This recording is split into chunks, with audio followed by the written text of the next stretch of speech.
I'm Diana Wynn, President of the League of Women Voters of Wake County. This video will discuss the fight for women's suffrage, particularly here in North Carolina. I'll also talk about the involvement of women of color and the impact of the 19th Amendment for women of color. I'll then briefly explain how the ratification of the 19th Amendment led to the founding of the League of Women Voters.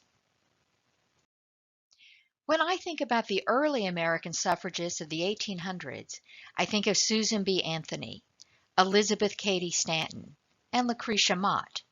But I also think of Ida B. Wells, Sojourner Truth, and Frederick Douglass, African Americans who fought for racial justice while also fighting for women's suffrage.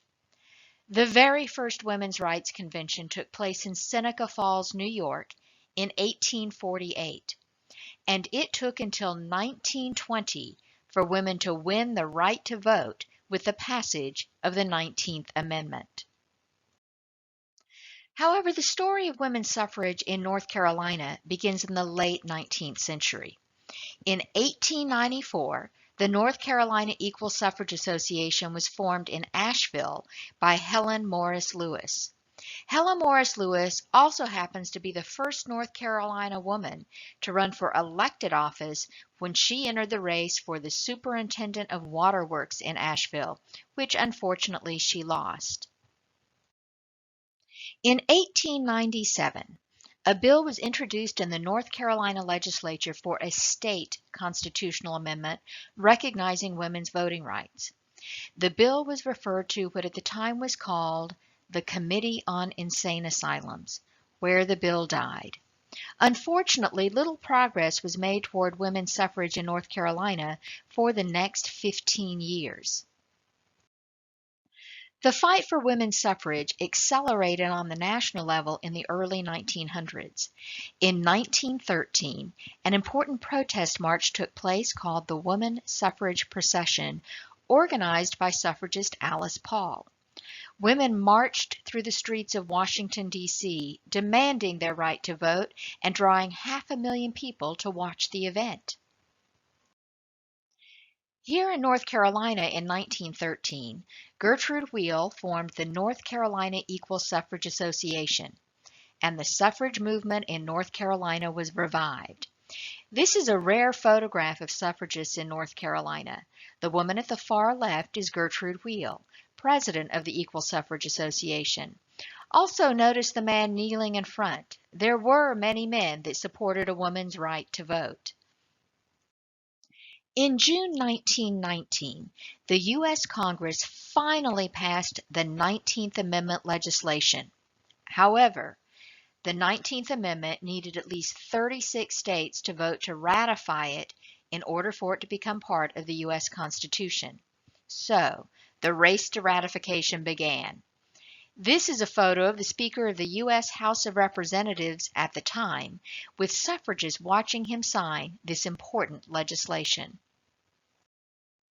The North Carolina Equal Suffrage Association had its headquarters in downtown Raleigh on Fayetteville Street.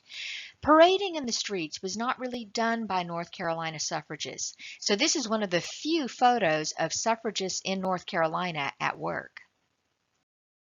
After the U.S. Congress passed the 19th Amendment, suffragists began meeting with politicians throughout the nation, including in Raleigh, to persuade them to support ratification. They very often met with politicians in the lobby of a hotel on Fayetteville Street in downtown Raleigh. They were literally lobbyists in their day. This is an image of the Yarborough Hotel, where a lot of this activity took place. Of course, there were many people who were opposed to women voting in elections.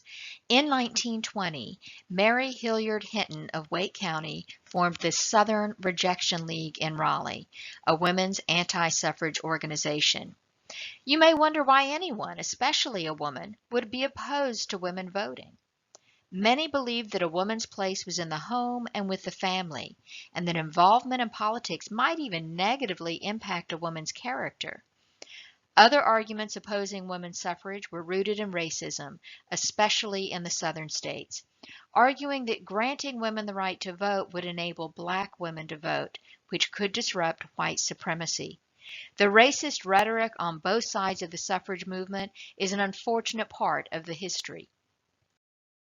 A group of North Carolina men also opposed to women's suffrage formed the States' Rights Defense League.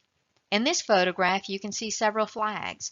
One is for the North Carolina Equal Suffrage League, while just a few doors down is the flag for the offices of the organization opposed to women's suffrage. It must have been a tense time in Raleigh in 1920.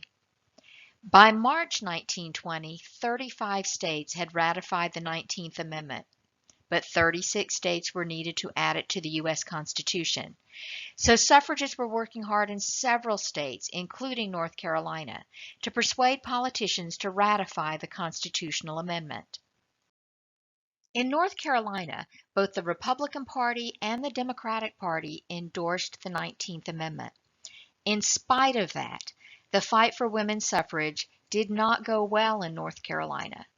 On August 11, 1920, 63 North Carolina legislators sent a telegram to Tennessee politicians. Our North Carolina legislators pledged not to ratify the amendment and urged Tennessee politicians to also vote against women's suffrage. A few days later, on August 17, 1920, the North Carolina Senate met, and they voted against even considering the 19th Amendment until the next year. But then on August 18, 1920, Tennessee became the 36th state to ratify the 19th Amendment. This is a telegram sent to North Carolina suffragist Gertrude Wheel, thanking her for all her work and expressing appreciation for Tennessee's decision to ratify. The next day, North Carolina politicians met again, and they again voted against considering ratification of the 19th Amendment, even though 36 states had already ratified it and it was going to be added to the U.S. Constitution anyway. The 19th Amendment to the U.S. Constitution was certified into law on August 26, 1920. That day each year is now known as Women's Equality Day. In commemoration of Women's Equality Day, for more than 20 years, the League of Women Voters of Wake County has hosted an annual reception honoring the women elected to state, county, and local offices. I should note that the North Carolina legislature did officially ratify the 19th Amendment, but not until 1971. It's important to understand that the passage of the 19th Amendment did not secure voting rights for all women in our nation. The fact is that the 19th Amendment initially primarily benefited white women at the time. Nevertheless, there were many women of color who were suffragists. We know of two influential African American suffragists from North Carolina. Anna Julia Cooper was an early African American feminist. She was born into slavery in Raleigh in 1858. After the Civil War, she went on to earn a college education and became a prominent scholar.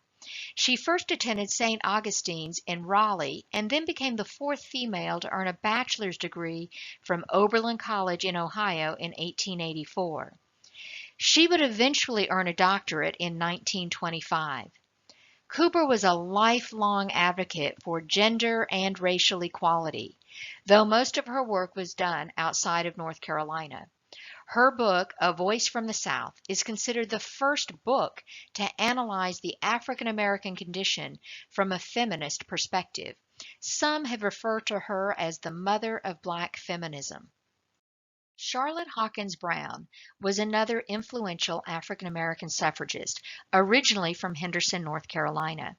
She was the president of the North Carolina Association of Colored Women's Clubs and was the founder of the Palmer Memorial Institute near Greensboro.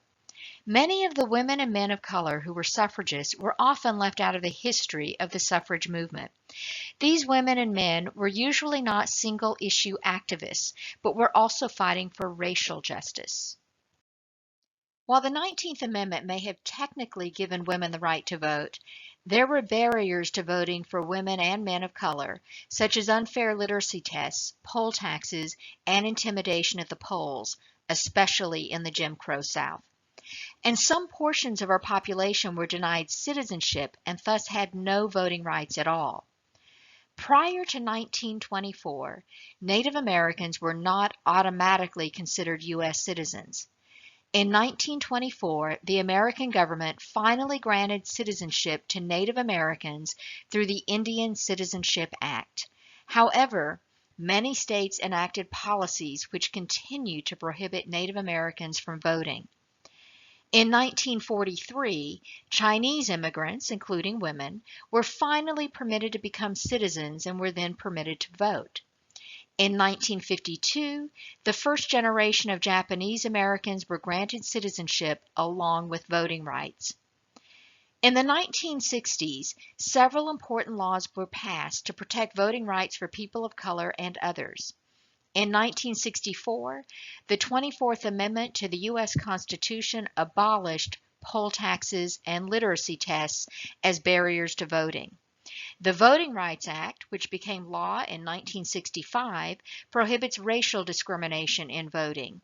And the Civil Rights Act of 1968 prescribes penalties for certain acts of violence or intimidation, including interfering with a person's access to the vote. It's important to understand that the fight for voting rights for everyone continued long after 1920 and continues today.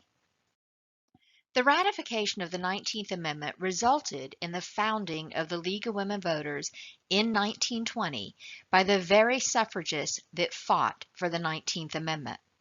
With the passage of the 19th Amendment, it became important to register women to vote and to teach them about government and the political process.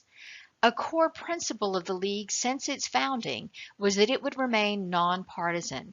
The League never endorses candidates for office, and any advocacy work on issues is done in a nonpartisan manner. Carrie Chapman Catt was a suffrage leader and a protege of Susan B. Anthony. She was president of the National American Women's Suffrage Association and led the fight for the 19th Amendment on the national level.